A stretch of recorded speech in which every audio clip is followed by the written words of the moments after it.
శాంతి. నమస్తే. ETV life ఆధ్యాత్మిక channel మానస కార్యక్రమానికి స్వాగతం. నేటి కాలంలో ఎవరిని అడిగినా ప్రపంచంలో జరుగుతున్నటువంటి అనేక యుద్ధాల గురించి, మారణకాండ గురించి, మారణ హోమం గురించి, పైగా అది మన దైనందిన జీవితాన్ని కూడా ఇప్పుడు చాలా ప్రభావితం చేయడం మొదలెట్టింది. ప్రభుత్వం వారి నుంచి కూడా మనం ఎన్నో సూచనలు వింటూ ఉన్నాము. రాబోయే సమయం ఇలా ఉండబోతుంది, కాబట్టి మీరు ఇప్పటి నుంచే జాగ్రత్త పడండి అని. కరోనా సమయం మన మీద సడన్గా వచ్చింది. అందుకని చాలామందికి ఎలాగా నిత్యావసరాలు కూడా కొంతమందికి ఇళ్లల్లో లేవు, సడన్గా లాక్డౌన్ అనేశారు.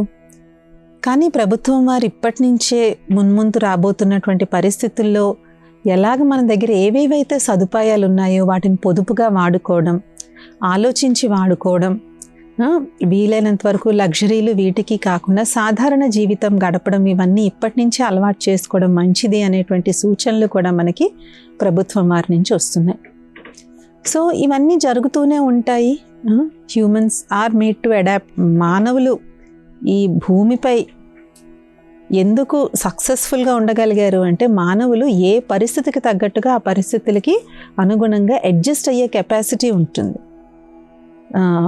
మనం బాగా ఎండల్లో కూడా మన బాడీని మనం అడ్జస్ట్ చేసుకోగలం, చలిలో అడ్జస్ట్ చేసుకోగలం, వర్షంలో అడ్జస్ట్ చేసుకోగలం. అదే ఒక జంతువుని చూడండి, ఎడారుల్లో ఉండే జంతువుని తీసుకెళ్ళి మనం ఆర్కిటిక్, అంటార్కిటిక్లో పెట్టేస్తే బతకలేదు, అది దానికి అడ్జస్ట్ అవ్వడం రాదు. అలాగే ఆర్కిటిక్, అంటార్కిటిక్లో చలి ప్రదేశాల్లో ఉండే జంతువుల్ని తీసుకొచ్చి మనము అడవిలో మనం ఇందులో వదిలేస్తే ఉండలేదు, అది వాటికి అడాప్ట్ అవ్వడం రాదు. కానీ మనుషుల్లో అడాప్టేషన్ అనేటువంటి ఒక క్వాలిటీ ఉంటుంది. అంటే పరిస్థితి అనుసారంగా వాళ్ళని వాళ్ళు మార్చుకోగలుగుతారు. సో మనం తప్పకుండా ఇప్పటి నుంచే ఏవేవైతే సూచనలు మనకి లభిస్తున్నాయో దాని ఆధారంగా మనం మన జీవితాన్ని పరివర్తన చేసుకుంటే తర్వాత ఏది ఉన్నా ఏది లేకపోయినా మనం దాని గురించి చింత అనేటువంటిది మనం చెయ్యం. సడన్గా మార్చుకోమంటే చాలా ఇబ్బంది అవుతుంది. కానీ వీటన్నిటికీ పరిష్కారం ఏంటి? తప్పకుండా మేధావులు కూడా ఈ విషయంపై చాలా చర్చిస్తూ ఉన్నారు.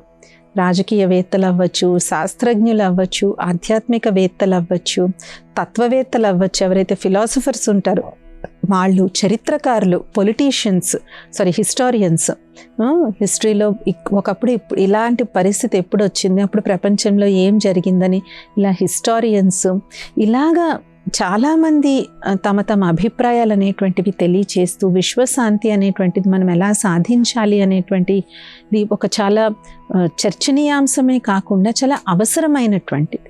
కేవలం చర్చలకు సీమితమైనటువంటి కాదు ఇది మానవాళి యొక్క మనుగడకే చాలా అవసరమైనటువంటిది, మన భావి తరాల కొరకు చాలా అవసరమైనటువంటిది. కానీ మనం ఒకటి కానీ గమనించుకున్నట్లు అయితే ఏదైతే మన యొక్క ఆధ్యాత్మిక శక్తి అనేటువంటిది ఉందో అది ఎక్కడ ఉంటుందో అక్కడే విశ్వశాంతి ఉండగలదు. అందులో కూడా ముఖ్యంగా పవిత్రత యొక్క శక్తి. మీరు అడగచ్చు, సిస్టర్ పవిత్రతకి శాంతికి సంబంధం ఏంటి అని.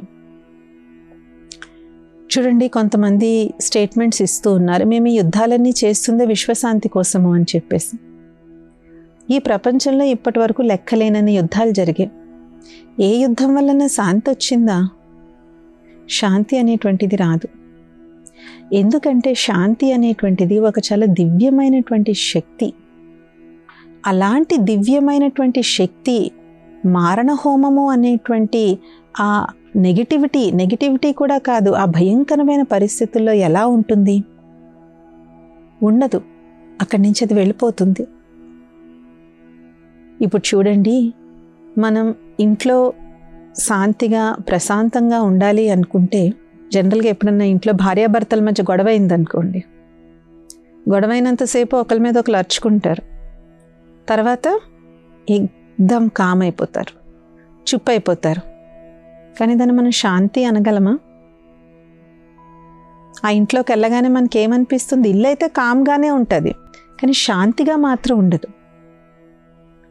పిల్లలు కూడా ఏ గోలా చేయకుండా చాలా మూలకెళ్ళి కామ్గా కూర్చుని ఎవరే పని చెప్తే ఆ పని చేస్తారు. ఎందుకు? శాంతి ఆధారంతో కాదు, భయం ఆధారంతో. అమ్మో మేమేమన్నా తప్పు చేసామంటే మమ్మీ ఆ కోపం అంతా మా మీద తీర్చుకుంటుందనో, లేదంటే డాడీ ఆ కోపం అంతా మా మీద తీర్చుకుంటాడు అని ఆ గొడవ జరిగినంతసేపు ఇంట్లో ఎవరెవరితో మాట్లాడుకోరు, చాలా కామ్గా ఉంటారు. కానీ బయట నుంచి వచ్చిన వ్యక్తికి ఇక్కడ ఏదో జరిగింది అన్న విషయం తెలిసిపోతుంది. కాబట్టి మనలో చాలామందికి ఈ నిజమైనటువంటి శాంతికి ఆధారం ఏంటో తెలియని కారణంగా మనం ఎక్కడెక్కడెక్కడెక్కడెక్కడో వెతుకుతున్నాం. కానీ పరమాత్ముడు ఇచ్చినటువంటి సత్య జ్ఞానంలో ఒకే ఒక మహావాక్యం పరమాత్ముడు చెప్పారు. అదేంటంటే పవిత్రతయే సుఖశాంతుల జనని. ఎందుకంటే పవిత్రత అనేటువంటి ఈ దివ్య గుణంలో ఎంత శక్తి ఉంది అంటే, ఆ పవిత్రత ఎక్కడ ఉంటుందో అక్కడ సుఖశాంతులు ఉంటాయి. అందుకేం దేవతలు చూడండి, చూడ్డానికి మనలానే ఉన్నారు కదా, వాళ్ళ ఆకారాలు ఏమన్నా తేడాగా ఉన్నాయా? ఒక రాధాకృష్ణులు తీసుకోండి, ఒక రాముడు సీతను తీసుకోండి, ఒక శంకరుడు పార్వతిని తీసుకోండి, ఏమైనా తేడా ఉన్నాయా? కానీ మనం వాళ్ళని దేవతల కింద ఎందుకు కొలుస్తున్నాం? నిత్య పూజలు ఎందుకు చేస్తున్నాం? వాళ్ళ పాదాలు కడిగా నీళ్ళు ఎందుకు మన నెత్తి మీద పోసుకుంటున్నాం? వారిలో ఉన్నటువంటి అద్భుతమైనటువంటి ఆ ఆధ్యాత్మిక శక్తియే పవిత్రత,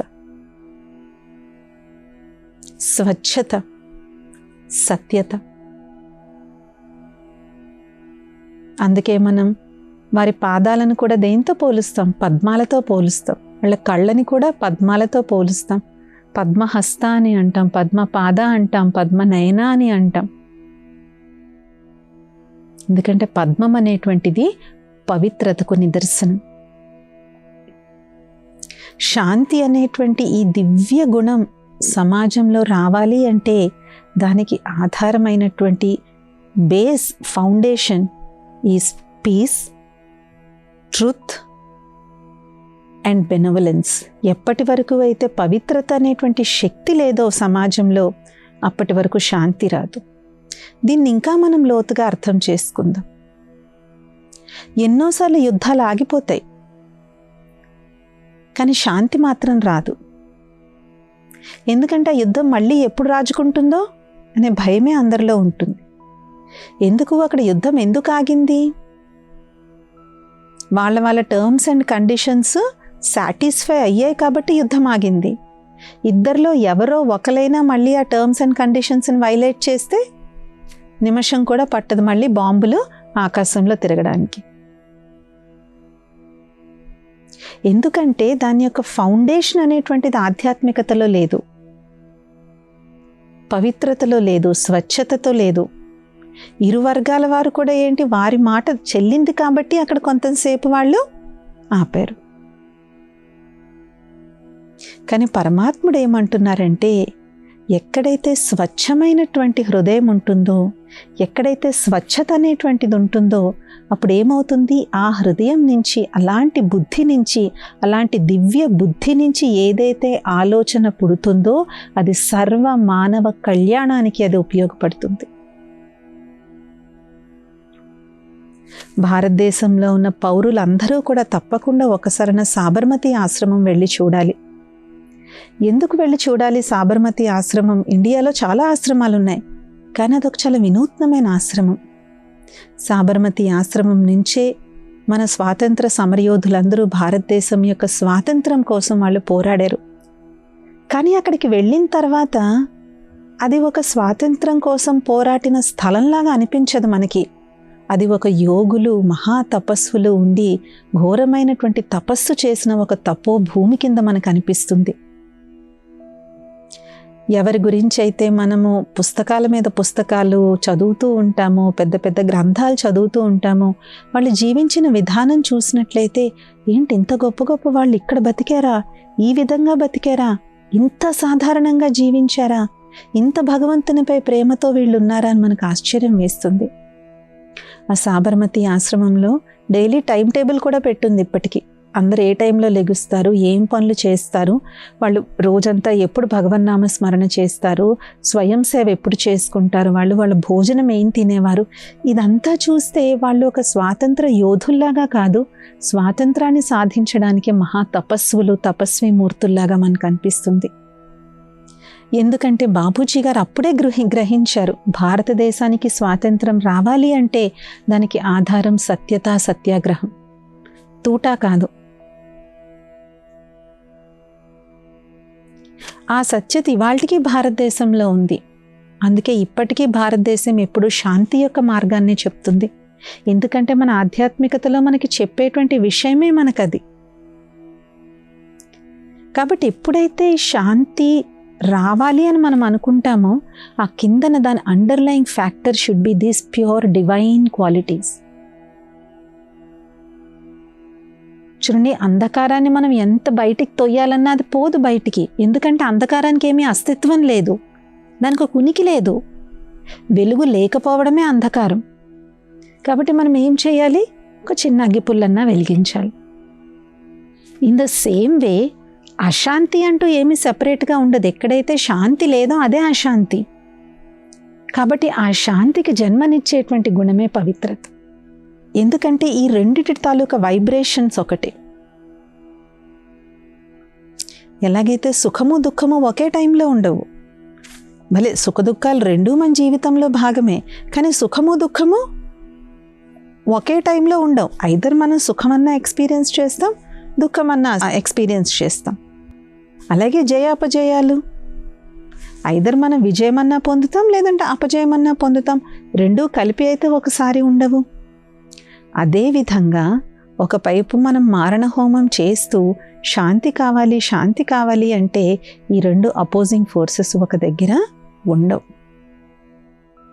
దానికి పరమాత్ముడు చెప్పినటువంటి అద్భుతమైనటువంటి మార్గం ఒకటి ఉంది. ఎంతవరకైతే నువ్వు ఈ దేహాన్ని చూస్తూ దేహానికి ఉన్నటువంటి రకరకాల భిన్నత్వాలను చూస్తూ ఉన్నంత వరకు నీలో ఆ పవిత్రత అనేటువంటిది జనించదు. దేహాన్ని చూసినంత వరకు తేడాలే కనిపిస్తాయి. ఏ తేడా కనిపించకపోయినా అట్లీస్ట్ నేను స్త్రీని, వీళ్ళు పురుషుడన్న తేడానన్నా కనిపిస్తుంది. ఆ తేడా వల్ల కూడా ఎన్నో రకాల వికారాలు వస్తాయి. కామ వికారానికి ఆద్యమే స్త్రీ పురుషుల యొక్క భావన. కాబట్టి పరమాత్ముడు ఏమంటారంటే, నువ్వు కేవలం ఒక వస్త్రాన్ని ధరించావంతే. దీని వ్యామోహంలో పడినంత వరకు ఏదో ఒక రకంగా మనుషుల మధ్యలో తారతమ్యాలు ఉండనే ఉంటాయి. కాబట్టి నీ అసలు సిసలైనటువంటి సత్యమైనటువంటి ఆత్మిక స్వరూపంలో ఉండు. ఆ ఆత్మిక స్వరూపం, ఆ ఆత్మ జ్యోతి స్వరూపంలో ఎప్పుడైతే మనం నిమగ్నమై ఉంటామో అప్పుడు వీళ్ళిది, వాళ్ళిది, వీళ్ళు ఎక్కువ, వీళ్ళు తక్కువ అనేటువంటి ఆ భావన కూడా మనకి రాదు, ఆ థాట్ కూడా మనకి రాదు. చూడండి, దేవతలు ఉంటారు.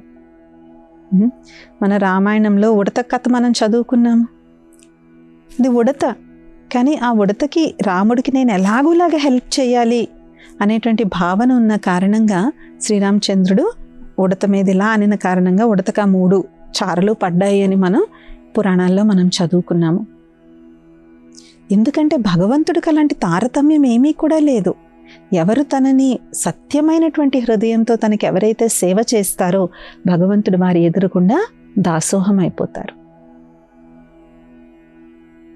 కాబట్టి ఎంతవరకైతే మనలో ఈ ఆత్మ జాగృతి, ఆత్మ చైతన్యం అనేటువంటిది రాదో అంతవరకు ఏదో ఒక కారణంగా ఒకరితో ఒకరు మనం గొడవలు పెట్టుకుంటూనే ఉంటాం. ప్రపంచంలో జరుగుతున్న యుద్ధాలు వదిలేసేయండి, అవి మన చేతిలో లేవు, మనం దాన్ని ఏమీ చేయలేం. అట్లీస్ట్ మన ఇంట్లో ఉన్న 4-5 మనుషులు మనలో మనం ఎంతవరకు శాంతియుతంగా ఉంటున్నామో. సో ఒక పరివారంలో ఎప్పుడైతే శాంతి వస్తుందో సమాజంలో వస్తుంది, దేశంలో వస్తుంది, ప్రపంచంలో వస్తుంది. సో మన ఇంట్లో కూడా మనకి శాంతి కావాలి అంటే దానికి ఆధారం పవిత్రత, ఆధ్యాత్మిక శక్తి, స్వచ్ఛమైనటువంటి మనస్సు. మాటలలో ఊరికే తేడామేడా మాటలు కాదు, ఒకరి దగ్గర ఒక మాట, ఇంకొకరి దగ్గర ఒక మాట కాదు. ఈ తేడామేడా మాటలు మాట్లాడడం వల్ల చాలా గొడవలు వస్తాయి. మనం తప్పించుకోవడానికి వీళ్ళకి నచ్చినట్టు వీళ్ళతో మాట్లాడతాం, వాళ్ళకి నచ్చినట్టు వాళ్ళతో మాట్లాడి మనం బయటకు వచ్చేస్తాం. అవంతా కూడా అపవిత్రత కిందనే వస్తుంది. అపవిత్రత అంటే కేవలం కామవికారం మాత్రమే కాదు, అసత్యత ఎక్కడైతే ఉంటుందో అది అపవిత్రత. కాబట్టి ఎక్కడైతే అసత్యత అనేటువంటిది ఉంటుందో అక్కడ అపవిత్రత ఆటోమేటిక్గా కనిపిస్తుంది. కాబట్టి మన ఆలోచనల్లో, మన మాటలలో, మన కర్మలలో ఎంతెంతైతే సత్యత, స్వచ్ఛత, సాధారణత ఉంటాయో అంతంతగా మన యొక్క జీవితం పవిత్రంగా అవుతుంది. అలాంటి పవిత్ర జీవితం నుంచి తప్పకుండా మన జీవితం శాంతిమయంగా అవుతుంది. కాబట్టి అన్ని వికారాలకు ఆధారమే దేహాభిమానము. దేహాభిమానం ఒక వరకు ఉంటుంది, కానీ దేహ అహంకారం అనేటువంటిది ఇంకోటి ఉంటుంది. దేహాభిమానము అంటే దేహ భావనలో ఉండను. నేను పలానా, ఇది మా జాతిది, మా మతం ఇది, మా భాష ఇది, మా ఆచార వ్యవహారాలు ఇవి అని మనకు ఒక చూడండి, గవర్నమెంట్ జాబ్కి వెళ్ళినప్పుడు అప్లికేషన్ ఫామ్లో బోలెడ్ డీటెయిల్స్ అడుగుతారు కదా. ఫస్ట్ పేజ్ అంతా బోలెడ్ డీటెయిల్స్ ఉంటాయి. అవంతా దేహ భావన. అంటే ఏంటి, I'm so and so, I'm so and so, మా సర్నేమ్ ఇది, మా ఊరు ఇది, మా జిల్లా ఇది, మా ప్రాంతం ఇది. చూడండి, చాలామంది భారతీయులు విదేశాల్లో చాలా సంవత్సరాలు బట్టి ఉంటారు. అయినా ఇప్పటికీ ఏమంటారు, వాళ్ళ మాతృదేశాన్నే వాళ్ళు గుర్తు చేసుకుంటారు. మేము పలానా వాళ్ళము, మా బ్యాక్గ్రౌండ్ ఇది, మేము ఇక్కడికి సెటిల్ అవ్వడానికి వచ్చాము అని చెప్తారు. ఇది దేహ భావన, దేహ భ్రాంతి. ఇది ఆఖరికి చిన్నపిల్లలకు కూడా ఉంటుంది. మీరు చిన్న పాపాయి దగ్గరికి వెళ్ళి నువ్వు అబ్బాయివి అను అంటే కాదు, నేను అమ్మాయి అని చెప్తారు. అలా చిన్న బాబు దగ్గరికి వెళ్ళి నువ్వు అమ్మాయివి అను, కాదు ఐఎమ్ అ బాయ్ అని చెప్తారు. సో దిస్ ఐడెంటిటీ చిన్నపిల్లల్లో కూడా ఉంటుంది. కానీ దీని తర్వాత ఉండేటువంటిది దేహ అహంకారము. అంటే ఈ దేహానికి ఉన్నటువంటి ఏవేవైతే రకరకాల అస్తిత్వాలు ఉన్నాయో అవి అస్తిత్వం కాకుండా అది మన అహంకారం కింద తయారవుతుంది. ఎప్పుడైతే అది అహంకారం కింద తయారవుతుందో అప్పుడే యుద్ధాలు అనేటువంటివి మొదలవుతాయి. మీరు ఇప్పుడు 2026లో జరుగుతున్నవే కాదు, పాత పురాతనంగా మనం చరిత్రలో చదువుకున్న యుద్ధాలు కూడా తీసుకోండి. ఈ దేహభ్రాంతి తాలూకు ఏదో ఒక విషయం, దేహ అహంకారమైన కారణంగానే యుద్ధాలు జరిగాయి. రంగు అవ్వచ్చు, మతం అవ్వచ్చు, కులం అవ్వచ్చు, జాతి అవ్వచ్చు, భాష అవ్వచ్చు. సో ఎప్పుడైతే ఈ అస్తిత్వం అనేటువంటిది అహంకార రూపంలో మారిపోతుందో అప్పుడు అహంకారం ఉన్న వ్యక్తి ఏం చేస్తారు, అందరినీ పరిపాలించాలనుకుంటాడు, తన గొప్పతనమే అందరికీ తెలియాలనుకుంటాడు. కానీ మన గొప్పతనం అందరికీ తెలియాలి అంటే మన కర్మలు ఉన్నతంగా చేస్తే చాలు, అందరూ మనల్ని ఆటోమేటిక్గా మెచ్చుకుంటారు. కానీ అహంకారం ఏం చేస్తాడు అంటే తన కర్మలు గొప్పగా చేసుకోడు, పక్క వాళ్ళని అణిచిపెట్టి తను గొప్ప అవ్వాలనుకుంటాడు. ఎప్పుడైతే మన కర్మలు ఉన్నతంగా ఉన్నాయో, ఇప్పుడు చూడండి పొట్టి శ్రీరాములు గారు మన తెలుగువారికి ఎంతో ఆయన తన మొత్తం జీవితాన్ని త్యాగం చేసి మన తెలుగువారికి స్వాతంత్రం ఇప్పించారు. ఆయన డెఫినెట్గా తెలుగువారి కోసమే పోట్లాడారు. తెలుగు మాట్లాడేటువంటి వాళ్ళు బానిసల్లాగా కాదు, మన గొప్పతనం, మన వ్యక్తిత్వం, మన ఉనికి తిరగాలి. కానీ ఆయన చేసినటువంటి త్యాగం వల్ల ఎంతోమంది తెలుగు వాళ్ళ జీవితాలు బాగుపడ్డాయి. సో ఆయన కూడా ఒక భాష గురించి ఆయన పరాకులాడారు. కానీ ఆయన భావన, ఆయన చేసిన విధానం ఎలాగుందంటే ఇవాళ ఆయన మహనీయుల కింద మనం కొలుస్తూ ఉన్నాం. కాబట్టి అది దేహ అహంకారం కాదు.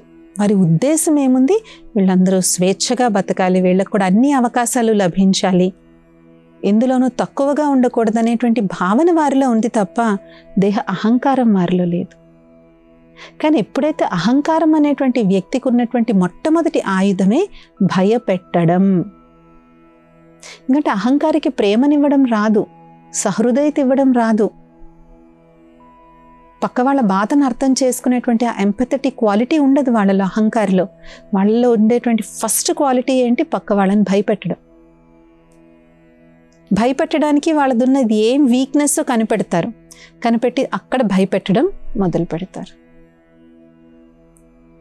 సో ఇలాంటి భయం, అహంకారం ఉన్న చోట శాంతి ఎలా ఉంటుంది అసలు? Is it possible? కాబట్టి నిజంగా మనకి విశ్వశాంతి అనేటువంటిది కావాలి అంటే త్రికరణ శుద్ధిగా పరమాత్ముడు చెప్తున్నటువంటి ఆధ్యాత్మిక జ్ఞానాన్ని, ఏదైతే మన ఆధ్యాత్మిక పరంపరలో మనకి మన పెద్దవాళ్ళ నుంచి వచ్చినటువంటి ఆస్తి ఏదైతే ఉందో దాన్ని మర్చిపోకుండా దేహ భ్రాంతి, దేహ భావన, దేహ అహంకారం నుంచి దూరంగా ఆత్మభ్రాంతి, ఆత్మ భావన, ఆత్మ చైతన్యం, ఆత్మ జాగృతితో ఎప్పటి వరకైతే మనం ఉండమో అప్పటి వరకు విశ్వశాంతి అనేటువంటిది ఒక ఎండమావిలాగా అయిపోతుంది. It's like that family. గొడవ అయిన తర్వాత కూడా ఇంట్లో శాంతి ఉంటుంది, కానీ దాన్ని మనం శాంతనం. It's a calm before storm అంటారు. అంటే తుఫాను ముందు వచ్చేటువంటి కామ్నెస్. తుఫాన్ ఉంటుందనుకో, భయంకరమైన తుఫాన్ ఉన్నప్పుడు ఏ రోజైతే యాక్చువల్గా తుఫాన్ తీరం దాటుతుందో ఆ రోజు ఏమీ ఉండదు. ఎందుకంటే ఇది ఐ ఆఫ్ ద స్టామ్. ఏదైతే తుఫాన్ తాలూకా మధ్య భాగం ఉంటుందో అక్కడ ఏమీ ఉండదు యాక్చువల్గా. సో తీరం దాటేసిన తర్వాత అప్పుడు మొదలవుతాయి గాలి, వర్షం, భయంకరమైన విధ్వంసం అంతా అప్పుడే జరుగుతుంది. సో అలాగా ఏదో తాత్కాలికమైనటువంటివి వచ్చినంత మాత్రాన అంతా బాగుంది బాగుంది అని మనం జై జయకారాలు కొట్టేసుకుంటాం. కానీ the underlying problem is still there. ఆ లోపల అంతర్లీనంగా ఉన్న సమస్య ఇంకా అలాగే ఉంది. దాన్ని జస్ట్ మనం పైన కప్పిపెట్టి మనం ఒక రకమైనటువంటి అసత్యతలో జీవిస్తూ ఉంటాం. కాబట్టి తప్పకుండా మనం ప్రభుత్వం వారు చెప్తున్నటువంటి అన్నిటినీ మనం పాటించాలి, జాగ్రత్తలు తీసుకోవాలి, ప్రభుత్వానికి మనం సహయోగం చేయాలి. ఇవన్నీ భౌతికంగా మనం తప్పకుండా చేయాలి. కానీ అంతరికంగా మనల్ని మనం ప్రిపేర్ చేసుకోవాలి అంటే ఆధ్యాత్మికత కూడా తప్పకుండా కావలసినటువంటి సమయం ఇప్పుడు ఆసన్నమైంది. కాబట్టి విశ్వశాంతికి ఆధారం ఆధ్యాత్మిక శక్తి అనేటువంటి అంశం గురించి మనం ఎన్నో ఆలోచించవలసినటువంటి విషయాలను ఇప్పటి వరకు తెలుసుకున్నాం. వచ్చే మాన్సాలో ఇంకొన్ని అంశాలతో కలుద్దాం. ఓం శాంతి. నమస్తే.